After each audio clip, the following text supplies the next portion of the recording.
Hello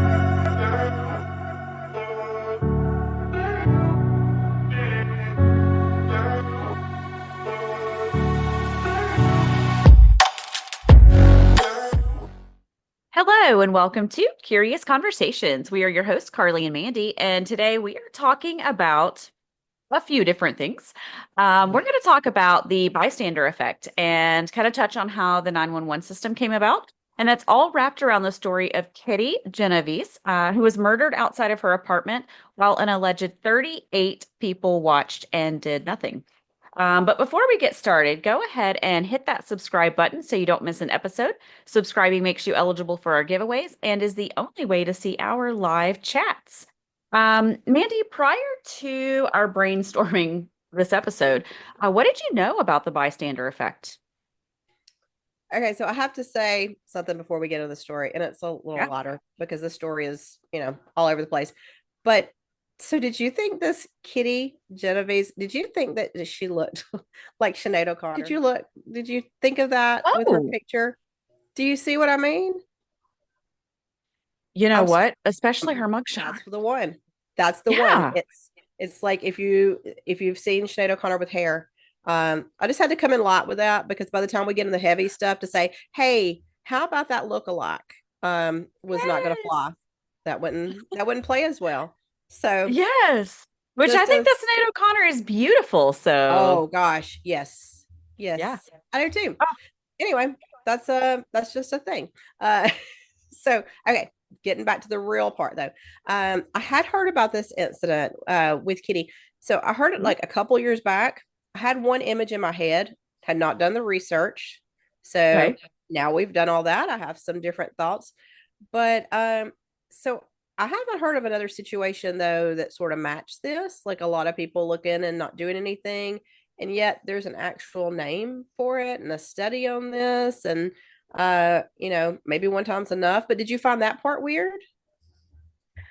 I did. So Mm-hmm. I actually hadn't heard of bystander effect until my 15-year-old said, "Hey, we're studying something. You should look this up and watch this documentary." Oh, Um, yeah, so that's how I heard about it. It was being studied by my child. So okay. it was the first time I'd heard about it and thought, well, that seems crazy that, Yeah. there even is a need for that to have a title. Yeah, it is crazy. And I could see though, from I guess a broader standpoint that would be something taught, certainly in psychology. Yeah, yeah, absolutely. Um, okay, so let's talk about the concept of bystander effect, also Okay. known as bystander empathy or apathy, sorry. Um, it really came into light in 1964. And this was all with the murder of Kitty. So Kitty worked in a bar in New York and she was returning home one night. This was like 3 o'clock in the morning. And she was attacked on the sidewalk. This is like blocks from her apartment entrance. She screamed. It woke up several of her neighbors. One did call down and yell at the guy. The guy left, but he didn't go very far. He went and he sat in his car where he could still kind of see her. And when no help came, he returned, assaulted her, and killed her. And we're talking, this is like more than 30 minutes later that between her stabbings. Yeah. Okay. So before we even get to the bystander part, I mean, this is just very scary. I think of the times that maybe I'm not paying enough attention, and it doesn't matter how many times we're told this. Be aware of your surroundings. We're talking about if you're close to your home, outside of your home, are you as Yeah. aware of your surroundings? And I'll say that waiting in the car bit, it sounds like toying with her. I don't know if he was trying to work something out in his head or he thought he blew his chance and then was like, oh, wait, maybe. I mean, it sounded like very animalistic to me. Did you did you think that? I mean, time passed, he comes back. It's like, why? Very stalky. Yep. But in like the creepiest Ugh. serial killer type way. Yeah. Yeah, it made me think of like a wild animal or something just playing with somebody. Yeah. And the fact that maybe she would have had, a chance. Okay, so if we Mhm. back this up, she's first spotted at a traffic light by Winston Mosley, this guy he's in his parked car. And one of the creepiest things about this guy that I learned is that so like an hour before, he left his wife and baby at home to come out and basically scout like he had a knife. He was carrying around this hunting knife for hours. He's got this plan. It's straight up stalking, but it's like he doesn't know who his person's going to be. Mhm. And that's very scary to me that someone's got that kind of intent, that they're looking for whoever they can get. It's not a response to something. It's a plan of action. Yeah, so it wasn't like he was infatuated with her or angry with Right. her. He had this whole other life, and then he just goes out and says, let's see. Let's see what Hmm. happens tonight. Let's see who I find. That's terrifying. That's Yes. terrifying. It makes you feel like, even watching your surroundings for the same person to come, and be in the Hmm. background of what you're doing, more often than once, it's not even that. It's not that she would have had any idea because it was Right. random choice. Yeah. That's terrifying. Yes. Well, it was roughly 45 minutes from the time she departed the bar where she was working. Um, she arrives home. She parks her cute little car in the parking lot, and in an alleyway. It's just feet from the door of her building. It wasn't like she had a long way to walk in the dark. Um, Right.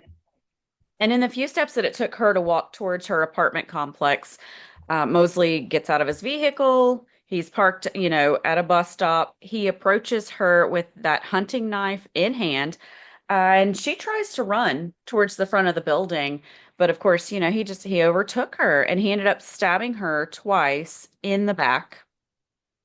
You know, Terrible. a terrifying scene to think about. It sounds like a horror movie. This Mhm. approach, what you think of is just something just coming for you like that. Um, we've all, I think most of us have had that kind of scared feeling, like what if you see somebody who looks like not very savory, a character on the side of the road, somebody in the parking lot. Um, it makes me think of that. Did you see that? I forget if it's on Netflix or what, and it's like the girl goes on the game show. It's based on a true story. I can't think of that name now, and she ends up um with a killer. Did you see that? No. Okay, I've got to put that brain on. My brain was not there, and I didn't plan on saying that. And then it just reminded me of that because there's a scene in a parking lot, and her that is so intense. Because if you've ever had that feeling in your chest, and you don't know, you like heart, you don't know if you're right or not, and it's just better to Right. be safe than sorry. But anyway, that made me Yeah. think of that. I'll have to find that name We'll and pop it on the screen later. yes, yes, we'll bring all the Mandy mind together in some sort of order. Um, anyway, you see somebody is like could be scary, and in her case, it doesn't even seem like he hesitated though. There wasn't that moment like I can get away. Like he just goes for her again. That animalistic thing, and it's 3 in the morning. It's pretty deserted. Who heard her first? There was a neighbor, Robert Moser. Okay. Um, so he woke up and saw the struggle Hmm. and he called out. And I don't remember exactly what he said because I Yeah. thought it was, you get out of here. Yeah, it was some sort of order, like it was like a command, like leave or leave the girl alone, get out of here. It was Yes. something. He was trying to take some sort of authority from his Yes. place. Yep. So he did yell down, and Genovese is down there screaming, "Oh my God, he stabbed me. Help me." So if he can hear her screams, did he hear her say he stabbed me? Like I'm actively stabbed, I'm bleeding. That was bothersome to me. Well, it was to me too. And of course, we're getting all this hindsight, and I have to like always try to play both sides. So Hmm. with this whole story, you're thinking, I wouldn't do this, I would do that, blah, blah, blah. But then maybe you think of somebody, who's elderly, or they're alone, or maybe they've got their own stuff, and they're not thinking the worst of the worst is happening. He might not have heard those words. He might have been, you don't know. True. So that's when he runs away, because he was afraid of being identified, I guess. He realizes somebody's listening, somebody's watching. Yeah, yeah, he left and in that time she was able to get inside of her building Hmm. and then collapsed like in the vestibule. Yeah, and aren't you picturing this like in your head when you're like when we learned like all the details of this? Like I'm picturing this, and I actually had an apartment in mind that came to my mind that I thought, oh, they have that, and I can kind of see what that might have looked like. So she's laying there, and did anybody come then? Like this guy has heard that. Maybe some other people have heard that. Did they run down the stairs? Did they try to get a closer look? I mean, they didn't, right? Um so it depends on what you're reading. Yeah. Um, in one of the documentaries that I watched, there was a gentleman that owned a pet store that was attached to the apartment complex. It was kind of like a Hmm. downtown area, if you think of a small downtown, where all the buildings are kind of connected. Some have upstairs apartments and some have cute little stores. It was something like that. And he owned a pet store. And she had bought a puppy from that pet store. So she knew this gentleman and had called out to this gentleman specifically. And I can't remember his name. It might have been the Robert guy. I don't know. But he actually came out of his apartment, looked down at the bottom of the stairs and could see her down there. And he closed his door, uh, went back inside and closed the door. He called his Oh, girlfriend, and his girlfriend told him, "Don't get involved." And so he did really? nothing. Okay, so I love it when we tag team a story because we both, are learning from each other, and the stories, I knew you had watched that, and I had not. That story was that on. What was that on? Just a documentary, like a docu series, or It was just a one-time documentary, and I okay. talk about it a little bit. It's called The Witness. It was really good, but it's a story of the brothers' search for the truth. Yeah, and I did not get to see that. So a lot of it's easy to get some conflicting information, and so I kind of like to weigh that against each other. Hmm. And we found out there's just like an abundance of information on this because what that led to. Hmm. Um, so we're always coming at this from what we know. If we don't know this personally, it's what we've learned, what we are taking as facts. And you have to go through some of the obvious fluff. Some of the stuff is just, you know, not Yep. real. But when you get down to those things, there's still some things that I guess conflict. One of the Well, most go ahead. well, no, I was gonna just say that we do know what happened after that. We don't know Hmm. about the neighbors at that point, but we do know that she made it back to the hallway. She collapsed. Hmm. This guy has been watching her. He didn't leave. He left her, Right. went back and sat in his car. So he knows, kind of her where she went and took herself to. He goes back, assaults her, and stabs her more. Yeah, one of the most gruesome things I heard, I don't know if this is what you heard, is that he stabbed her before he assaulted her. I mean, I don't know. Yeah. It's all disturbing, but when you take these stories and you think of the specifics, and it makes you wonder psychologically, like what the thought is. Is he just like, so he's going to, physically assault her, and he wants to make sure she's down for the count? Like this is just disturbing to me. He steals like $49, right? And flees again. Yeah. I mean, come on.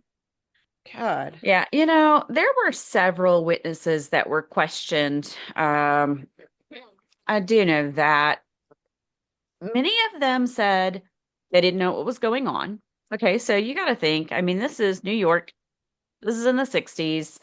And it's not, this is like downtown center of it. There's probably a lot that goes on. I'm thinking 3 a.m. if I hear somebody scream, I'm calling the cops. That's the first thing I'm gonna do. Right? But I mean, I'm sure it was more prevalent there than, the little towns we live in. You don't hear anything at 3 a.m. I'm sure in New York that's very, very different.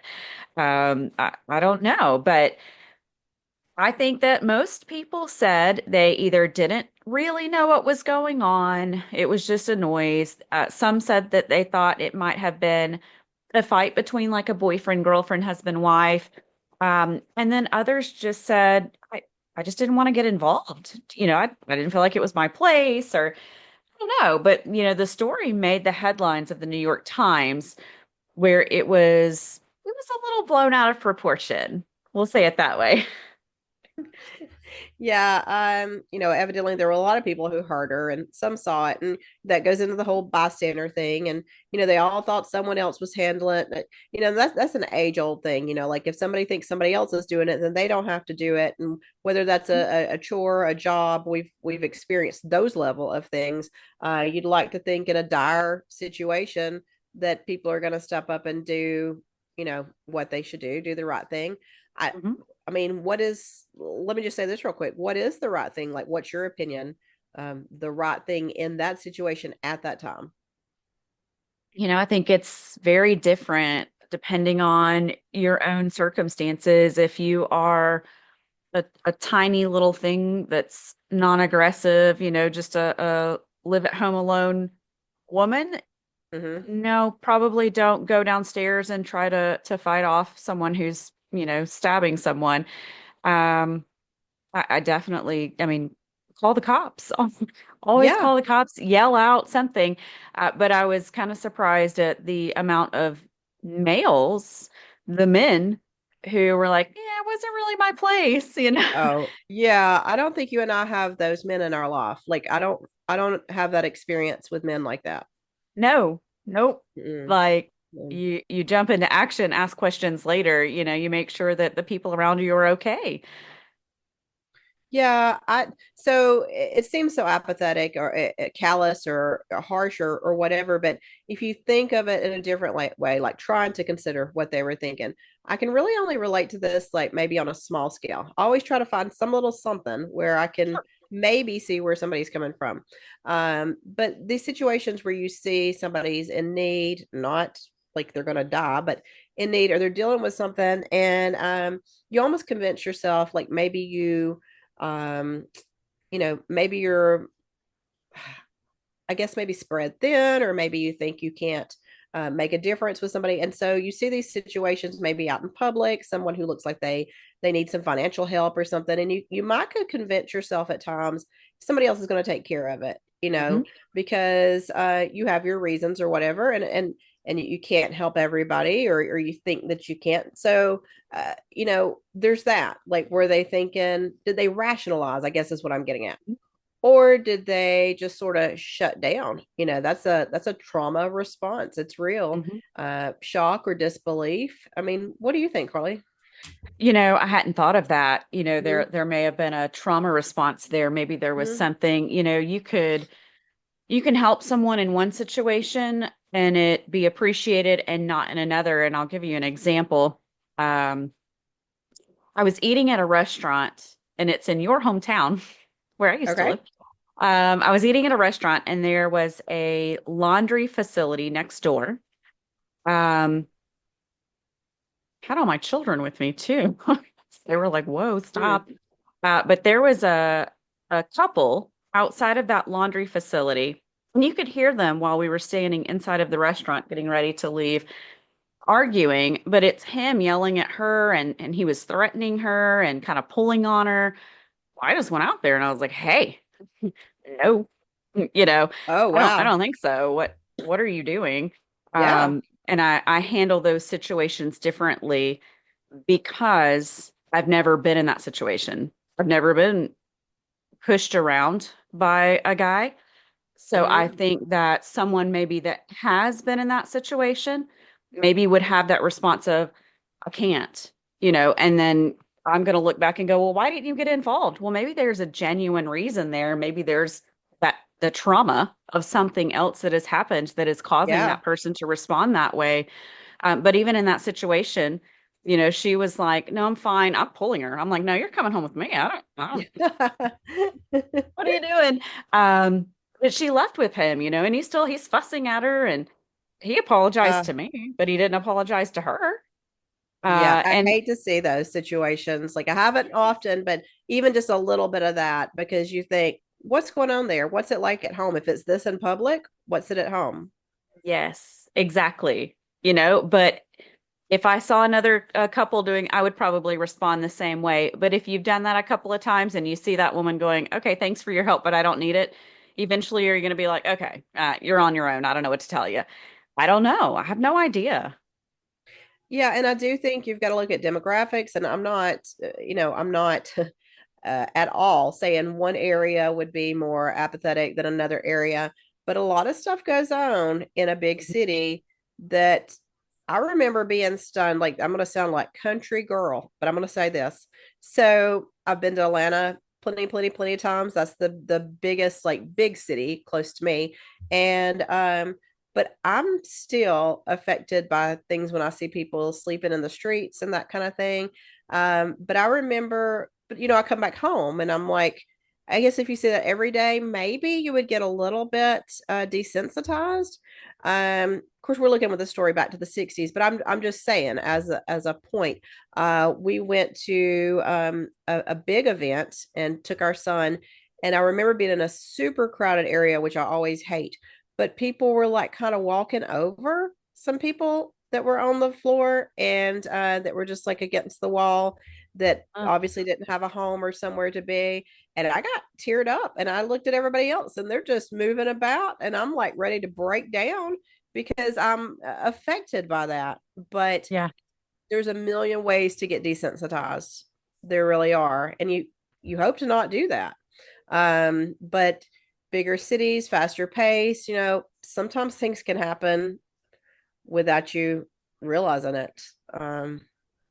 Yeah, I think, one thing I thought of too is this is the 60s, so there's not Mhm. social media. There was I don't know, there's a definite there's walls between people where, they're living in silos and you have like your own privacy and you're respecting other people's privacy. Now, if I want to see inside of your home, I just go to your social media page. So Right? there's not as many boundaries. And in the 60s, you mind your business, you stay in your lane.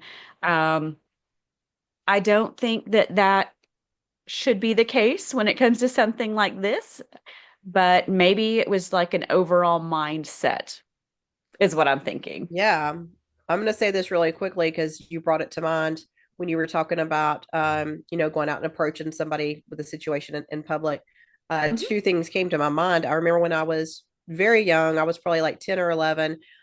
We had a woman come crying and beating at our door, uh, wanting in. She was trying to get away from her husband. She was a neighbor that we didn't know, and it was scary. And she did come inside, like I think she came into our screened porch or something, and we just my mom locked it or something. It was very disturbing as a kid. And she let her use the phone or something like that. But you have to protect your own too. And Right. maybe have some sort of boundary there. And I think that's why she didn't actually come into our house. But it was the situation was taken care of. But I do think she went back to that. But it was, do you do what you can? Another thing that came to my mind was I have a relative who always locks her car, and she says, like, in public, which you should, but I used to be notorious for not. But she said the reason why is because one time she came out of Walmart. I think it was a large store, it might have been a Kmart back in the day, but um and she got to her car and somebody was in her car, like somebody hopped in at the same time as her. And Oh, yeah, it was a lady, and she was like, please let me stay with you, because she was trying to escape somebody. But that's scary. You don't know what you're in for. You don't know that situation. And she just hopped in right when she saw somebody get into their car, which you feel for that person. That's a desperate move. But was overwhelming to her. Like, oh my gosh, I'm on my own and I don't know what I can do. We can drive away from here and go to the police station. But she didn't know, is somebody behind the car? Are they going to jump Right. out? You lose that protection. But people from their room, their home, looking out, I'm not quite getting why they didn't call. Of course, you do know some people back then might not have had a phone even. That's true. Yeah. That is very true. Well, away from my own personal things, I'll say there was a similar top study, the kind of things that we're talking about, where a student asked participants, in one condition, like, could you spare a dime? This is back when I was talking about the before I went into the other examples. I was talking about, you think you can help, but you can't help everybody, and you might think, well, somebody else is going to help. But they were asking if they could spare a dime, and participants in another condition if they could spare a dime because their wallet had been stolen. So like, you back it up to get a little more empathy, it makes a difference. So only 34% of the people who were simply asked to give a dime did it, but 72 people did when an explanation was given. I thought that was Ah, interesting. And I could see that because there are people who are in need, and there are people who play people in that way, that they, and maybe I'm a sucker sometimes. I don't know. I like to help when I can. yeah, I have a couple of thoughts on that. One is, just to the study in general, most people have some type of an explanation, this has happened or something happened. You can see, people that panhandle, people that ask for money on the streets. Mhm. There's usually something behind it. So maybe they've caught on to that, instead of just saying, "Can you give me money?" You know, I'm trying to feed my kids or, there's other things and I don't want to expose any of those things, but there's always some kind of an excuse there. Um, in the case of Kitty Genovese, she specifically said, "I've been stabbed. I need help." So it wasn't just oh, there might be someone down there that needs some help. I feel like she made it very clear, I didn't just fall or, I need help. I need genuine help. So I don't know how that plays in. Yeah. I don't know either. But have you ever had something like on a smaller scale, not a murder scale, but where you can't really believe what you're seeing or you're hearing, or you're not sure if, even though you're looking right at it or hearing it, that you're hearing what you think you're hearing? Have you ever had that? Is that is that weird? I mean, I can't think of any. You? Okay. Yeah, I've got a couple. Like, I think I have an example for every single weirdo thing. Okay. Okay, here's two quick things. Um, so one time, years and years ago, we saw a neighbor outside, and they were working on something in their yard. Then we saw that they had part of their body down in a hole working on something, and you could tell they're working on something. And they're right across from us, so you look out the window every once in a while, or you do that in rural areas. You kind of know what's going on in your area a little bit, I Yeah. think. Who's cut their grass, that kind of stuff. So we're just seeing that as we go past the window. And then we noticed it had been a minute, like, and he was still, it was like a water line or something, like a pipe or something in the yard. And then so we were like, okay, how long has it been? And you think, like, you're thinking, okay, something's wrong, but you're not thinking that person is deceased, and you're just thinking, okay, it should be taking a little bit longer. But you're looking right at them, and then you kind of know, okay, something bad has happened. But my husband, like, we talk about men, he races over and tries to help this gentleman who, until the like, he's on the phone with the paramedics trying to learn how to save this guy, but he'd had a heart attack, and he did pass. And so we're looking at the guy, and the paramedics said, yeah, he's been gone, but we didn't know, and you're Oh, looking at that, and he moved for a while, and then you do things in your house, and you come back, and you're like, oh my gosh, he's there. So then you go out, but maybe in the back of our head, we might have thought, oh, something's wrong. I don't know. It all oh, happened boom, boom, boom. And his wife was home. He had people home, but she just thinks he's in the yard doing his thing. And I don't know. It's just it's your brain does weird stuff. There was a time when I heard a loud noise outside, knew it was not a normal noise, knew it was something bad had happened, and in my gut, I felt like it was a like something had been hurt, like something had might have died. And then my brain was like, no, it's probably this, it's probably that. This might have happened. Well, it was a deer that was hit, was what had happened, but I couldn't let it go. So I had to go find the thing that had happened. But I guess your gut kicks in and then your brain kicks in. And maybe that's what was happening is they were like, oh my gosh, somebody's in terrible trouble. It's probably XYZ, right? I think that's it right there is you've got that initial intuition and then our brains kick in and they try to maybe it's about self-preservation or maybe it's just simply don't make a fool of yourself. That's probably not it. Yeah, and so you just start to talk yourself out of what you originally thought to do, jump into action. And I think that's a real thing. Don't you think in the past too, it was like people were brought up like mind your own business, don't get Yep. into people's business, and now that's like our whole life is in people's business. People we don't know. It was for a long time. It was famous people. Now it's like anybody. You know, Anybody. yeah, anybody. Don't you want to follow this person in Michigan? I mean, Yep. people you'll never meet. It's the complete opposite. So we look at it through those eyes. I don't know.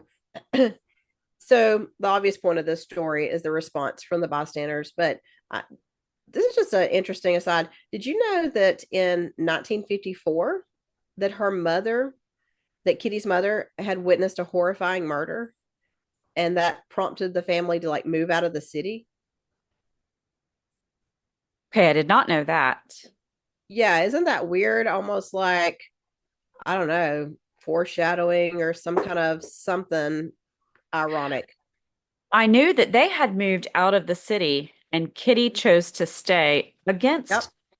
not against their wishes, like in a rebellious way, but they were definitely, it was worrisome. Yeah. Well, yeah, she was an adult and so she could do her own thing. She had talked Mhm. about getting married and but there's that thing in every story like what if she would have just moved with them? But I thought it was very weird that her mother had witnessed a murder and then she was murdered. I don't know. Did she see that? Like her mother witnessed it when Kitty was a kid.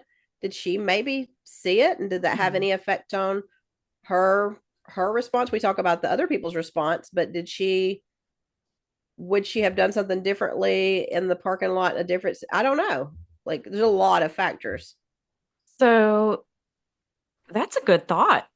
Hmm. What had she seen? She would have been, Yeah, you do the math. gosh, I'm not doing that math. I'm gonna look stupid. she would have been something. She would have been Yeah. a So minor. She would have been a a minor. minor. But yeah, did she see it? Would that have made her more aware? Had she seen it? Had her and her mother talked about it or, I don't know anything about it, so I don't know. I'm assuming it was probably something violent and ugly, but Yeah. was there a conversation about danger and things that happen in response? And gosh, that opens up a whole other, Yeah. yeah. Yeah, I mean, she seemed independent enough. She did get married, but it was like annulled. It didn't work out or whatever. She got her own apartment. She had several jobs. She's bartender, manager. Here's another interesting thing. I love it when we keep finding these side things. She did so well. She was such a good worker that at one point well, she did do some illegal stuff. I will say she got in trouble for being a bookie, but but Yes. like with her legal work, she was making like over $700 a month. And back then that was a lot. That's like 6,000 today. I thought Mhm. that was interesting. So she was pretty confident, a confident person, it sounds like. Yeah, she seemed, she was very popular Mm-hmm. and had a lot of friends growing up. A little bit of a rebel, but like in a cute way, like skipping class to go to the beach or, Yeah. smoking cigarettes outside of the school, just little things that you would think, well, that's innocent, but, Yeah. also breaking the rules. Um, yeah, but I mean, even as an adult, she still seemed to thrive in her environment. She was doing well. I know one person on something I watched said, she was a barmaid and that was so sad. She was in her element. She loved it and she was good at Yeah. it and she made good money. Yeah. Um, so yeah, I mean, she seemed like very confident, very driven, and just excelled at whatever she wanted to do. Yeah, I think she was especially confident and independent for the time because, like the year before she died, she fell in love with this woman named Mary Ann, and Mhm. they moved in together. That's a big deal. She goes her own way and finds her own way with everything that she's doing. That doesn't sound like somebody who their mom has told them a scary story. Stay away from people. All that was going really well for her until the year later when she was coming home late from a late shift. um Yeah, it makes you sad because it's almost like I wish I could see her 20 years later, 40 years later. yeah, What would she have done? I can't imagine because she kind of had everything going for her. She was kind of making her own way, a little bit of you know, rebel against norm and society. And I just think she would have done amazing things. I do want to jump back to the story, the report that was in the New York Times. Um, and the way they presented that story. So it was very harsh in how it was put out there. It was like 38 people witnessed this. Nobody did anything. And I think that you and I, in talking, even you said you just imagined 38 people standing on the street. I yes, did. I thought, oh, this is in clear daylight, and there are people standing around going, oh my gosh, look at that. It made it sound so cold. I yeah, think it sounded very cold and like, okay, there is something wrong with people. Um, we do know now, after talking with some witnesses, learning, what actually happened, and that some people did call in to the police. The police were actually sent out. Um, you know, it was sensationalized a little bit. And yeah, I thought, well, that's weird because I thought up until, just here recently, news was news and you could trust yeah, everything that was put out. And it was, but we're able to look back now and go, gosh, that was just a little step towards where we are now, where we do have a lot of fake news and you're not really sure, and you can't trust anything. You know, that was part of that. But I think that when they put out that story, it had positive and negative consequences. So the bad was, Kitty's family thought that society and her neighbors had completely turned their back on her and allowed her to die in a horrific way because they just didn't care. It yeah, kind of gave that impression. Um, you know, she did have those who turned their heads. There were those that kind of, I mean, I won't say they allowed it to happen. I feel like that's a little harsh, but they didn't stop it. So, um, but we also know that a neighbor and a good friend of Kitty's was there and held her when she took her last breath. That information didn't come out for many years. So the yeah. family That didn't know that. They thought she died alone while everyone turned their back. isn't that awful. It's like it's like when you're scrolling through and you see something, and or you're reading something, you're like, oh my gosh. Excuse me. And so you click on it and then you keep listening and then you're like, oh, okay, it wasn't like that. That's what you're saying. It was something, the same kind of thing way back when, and you don't think of it that way. You don't think of things being news being so sensationalized, and that was really hard for the family. And we've all come to know this as some big story based on those accusations. Mhm. Well, yes, but I think, the positives that came from it were were phenomenal. Sure. We know that society, people in general, took a hard look at how you should respond in a situation like that. So who knows how many lives have been saved because of Kitty's story and the way it was Yeah. presented in the paper. I Yeah, mean, isn't that weird? yeah, I mean, that's something we'll never know. Um, Yeah. I don't know. I believe that news article, as controversial as it was, it really may have sparked a generation of braver and more sympathetic citizens. But it also served as a catalyst for the creation of the 911 system, which, I mean, you and I just thought always existed. Yeah. Wasn't that always there? Yeah. Yeah. I mean, I remember dial zero for the operator. I do remember that, but there was always 911 in my life. Like that's the and that was created to be a specific, to specifically summon an ambulance. You don't have to go through all the steps. It cuts out some of the steps there. And that's that's great. And it has been an important.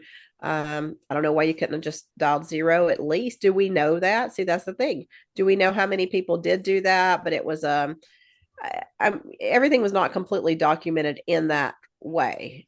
Like, we can't Yeah. ask So, those questions.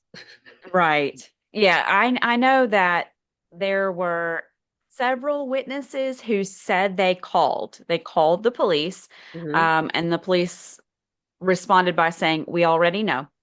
There's already somebody on the way." Um, but there's only one documented call that came in. So who knows if they Yeah. documented that first and then just didn't document the follow-ups, or I don't know. Yeah.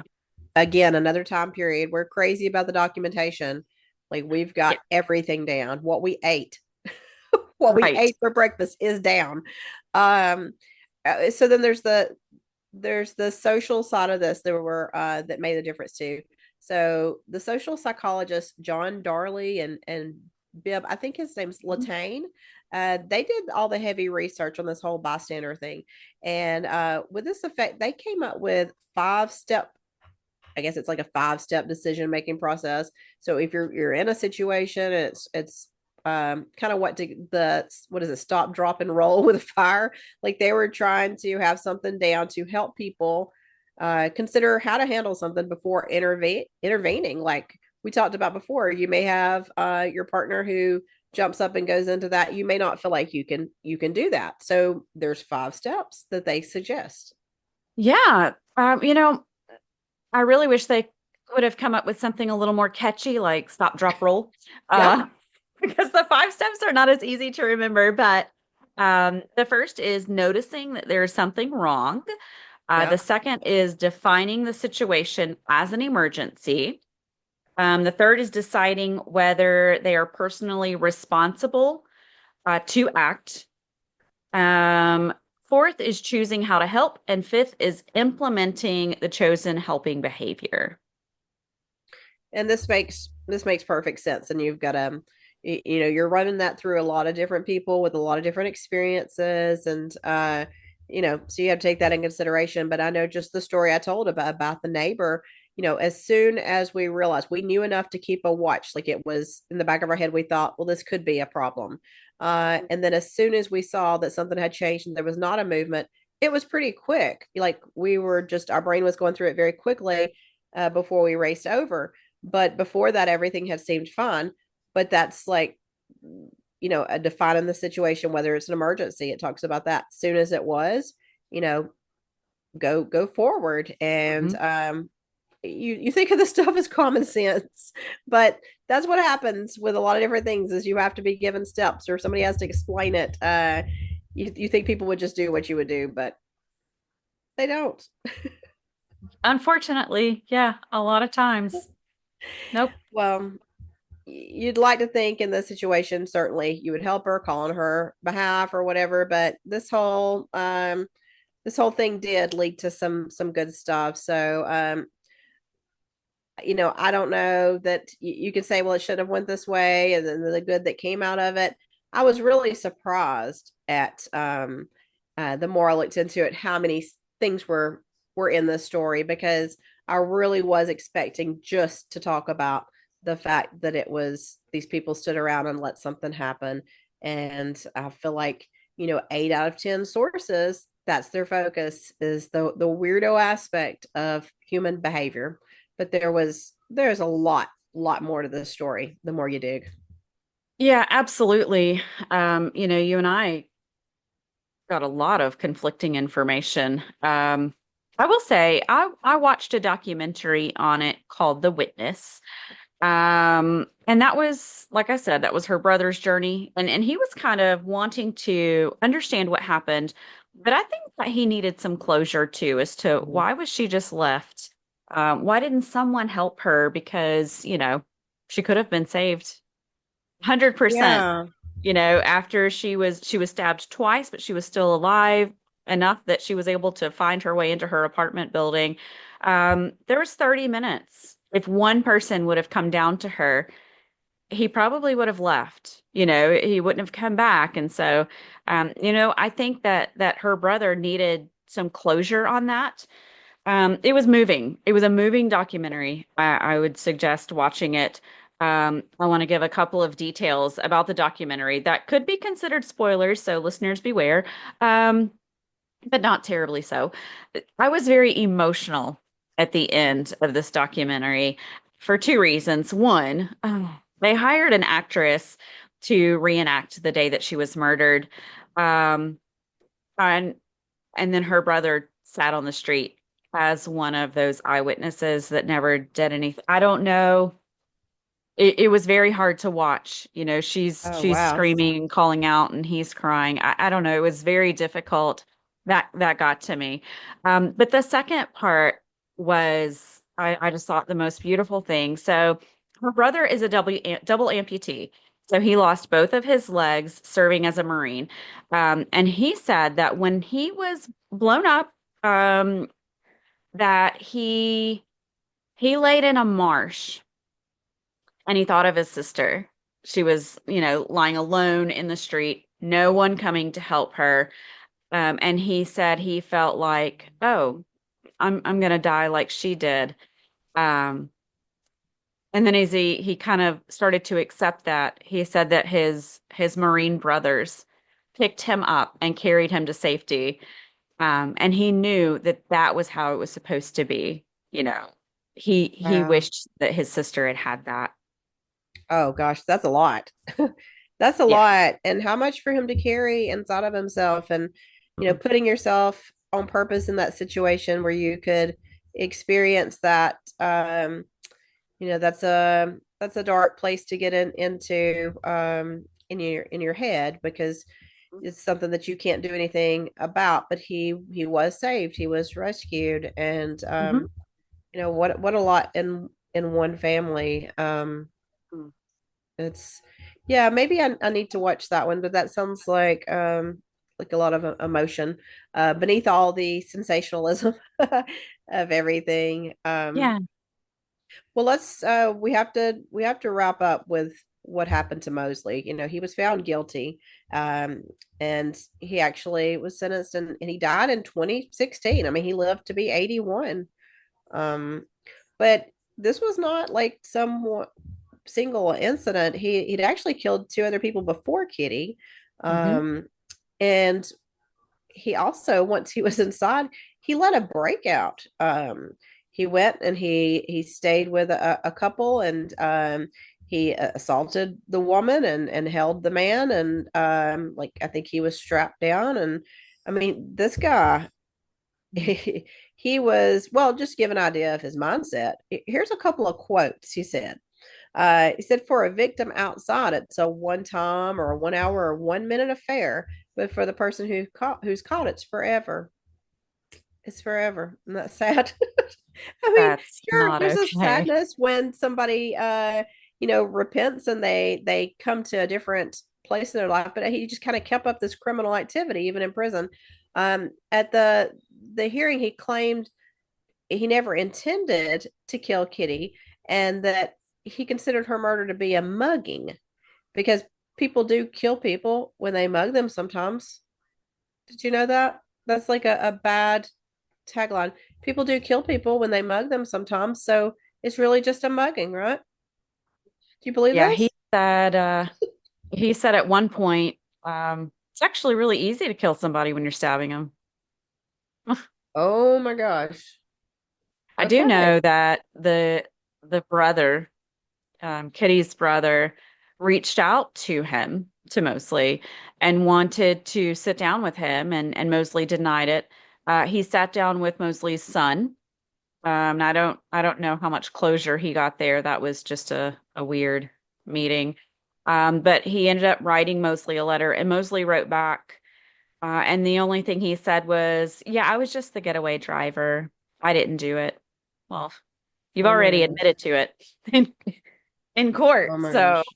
it was like you just understood there's something fundamentally wrong with him, with Mosley. I don't know what that is. I don't know. I don't understand how you don't have that empathy towards another human being. I don't know what that is.